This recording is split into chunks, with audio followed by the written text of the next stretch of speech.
మీ ప్రక్కన ఉన్న వారితో హలో చెప్పండి.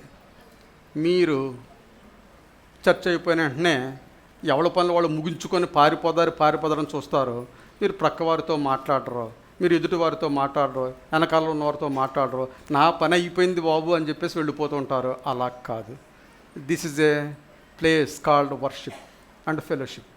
ఇది ఆరాధన చేసే స్థలము, సహవాసము చేసే స్థలము. ఆ సహవాసము కంపల్సరీగా ఇక్కడ ఉండాలి. ఆ సహవాసములో ఎప్పుడు కూడా నెగిటివ్ మాటలు రావడానికి వీల్లేదు.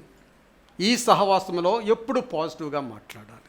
వాళ్ళు ఎటువంటి వారైనా సరే వారితో మనం పాజిటివ్గా, అనుకూలంగా మాట్లాడేవారుగా మనం ఉండాలి. దేవుని నామమున స్తోత్రం. మొదట నీవు చిరునవ్వును చూపించాలి ఈ లోకానికి.